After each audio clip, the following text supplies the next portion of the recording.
kabataan, naturan ng karamihan sa pangunguna ni Dr. Jose Rizal na ito raw ay pag-asa ng bayan.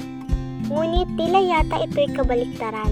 Maaaring ito nga'y tunay sa panahon ni Rizal, ngunit sa henerasyon na atin ang tinatahak ngayon, ito na may lubos na kabaliktaran. Mga kabataan na tinuturing na siyang pag-asa ng bayan at tila yata'y naging stulang kahihiyan ng pamayanan. Mga kababaihang kung manamit ay tila ba'y nananawagan ng kahalayan na kung gumiling para may bastusin materyales ng kalalakihan sa lapad nitong higaan. Mga kalalakihan ay tinuturing na sa kinabukas ay haligi ng tahanan. Ngunit tila yata ito'y nag-iba.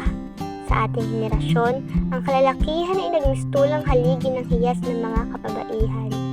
O mga kabataan, kailan ba matutugunan ang turan ni Rizal na kayo'y pag-asa ng bayan?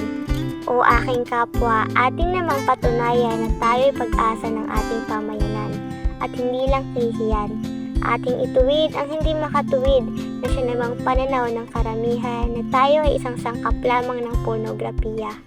Ating ipakita na tayo may mapapatunayan pa na tayo rin ay may ibubuga bukod sa pagbukaka ng ating mga hita. Pagbayo na tila ba'y wala ng bukas. Kapwa ko kabataan, tayo na tumungo sa buhay na may wastong katwiran.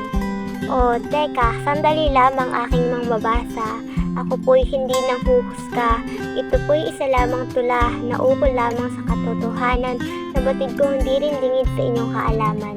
Kaya inyo po itong unawain at ako po'y inyo naman pong patawarin.